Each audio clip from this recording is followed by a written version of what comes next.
Okay. Interview with Fiona Mackay.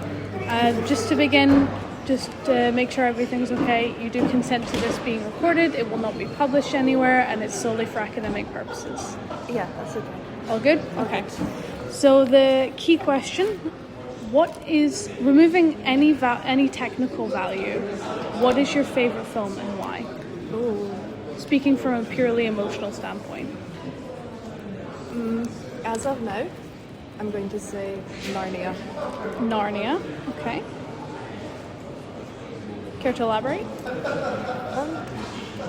I think it has the most kind of sentimental value to me. Sentimental value, magicalness. It's got a lot of magicalness. I like a bit of magicalness. So it's got escapism value. Escapism value. Also, like, it resonates with personal values on a deeper level because it's, like, Christian, but it's Christian in a way that is, like, actual Christianity and not, like, you get, like, Christian movies like, have you heard of God's Not Dead? I have not. You get Christian movies which are, like, garbage, like, absolute garbage, and, like, not subtle at all. Like, well, literally, the movie will be framed around, like, oh, this teacher has to defend Jesus in a lawyer meeting, and she's coming up with all the arguments as to why, like, Jesus is real, and it's all about arguing and about, like, proving a point, and it kind of misses the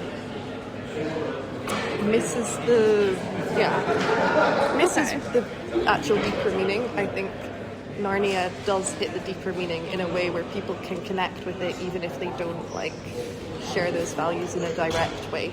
Yeah. Okay. Going back to the sentimental value, would you say that it's more the circumstances surrounding the film, maybe the environment in which you watched it for the first time, or is it more the messages within the film itself? I'd say the combination of both. Okay. Yeah. Combination of the environment and film. It's very interesting. A lot of people have had two responses.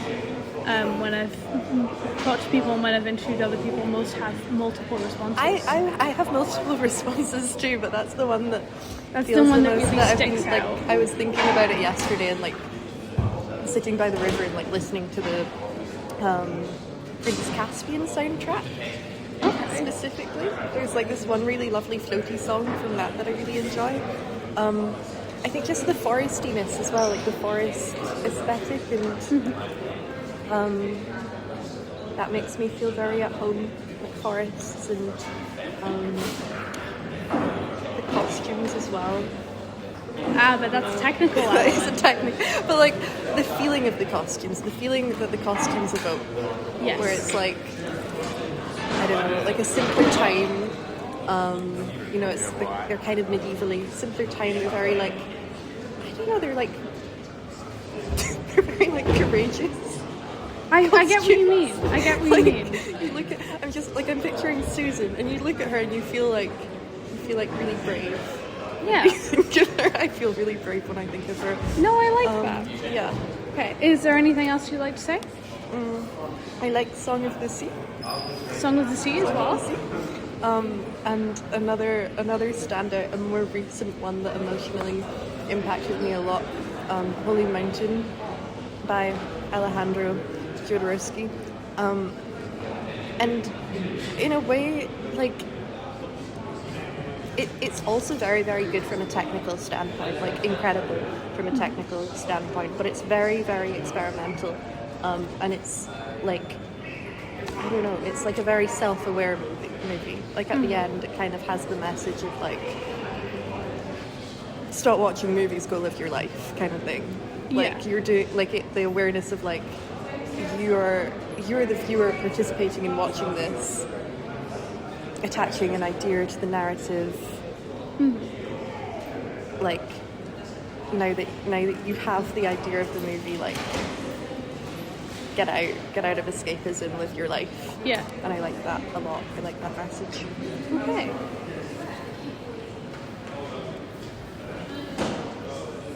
those. Are you happy with that? Yeah, all good. Okay, yeah. Some really interesting answers. I liked your response with the combination of the environment and the film itself. A lot of people have responded with just analysing the emotions that the film struck, but I like hearing about the environment around films or the circumstances around people watching them, because I think that can add a lot to the meaning of the film. I could speak specifically about my environment with all of them, if you have any more time. You know what? Absolutely. Let's go deep into this. Okay. Narnia. Very specific memory of watching it on the floor of the living room with my sister, and we had our TV set up in a very specific way back then, so it was almost like the TV was in this cave. It's like a cave of shelves. Yeah. But I remember red carpet, me and my sister on the floor. We had bowls of something. We would always have snacks when we had our food, but I think we had this specific memory. I think we had either mango or something chocolatey. And I remember I'm thinking specifically of BBC, the old Narnia, where it's puppets and things. Oh, I don't think I've seen that. Yeah, I think it's all the Narnia movies together emotionally impact me, but this one has the biggest impact, and I rewatched it recently on a hostel bed with my friend, and at first she was like, Fiona, this is so bad, why are we watching this? And then I was like, wait, because I slid it to halfway through. Yeah. So it would be at the equivalent to the point that we were watching when we were back at my house. Just for the record, some hot chocolate has been spilled just over my phone real quick. We shall pause recording and I will resume in just a minute. We were unfortunately unable to continue. What little recording we managed to get at the end was with a waterlogged microphone, so the audio is unusable. The rest of the interview, however, is contained in some quick notes that I will attach.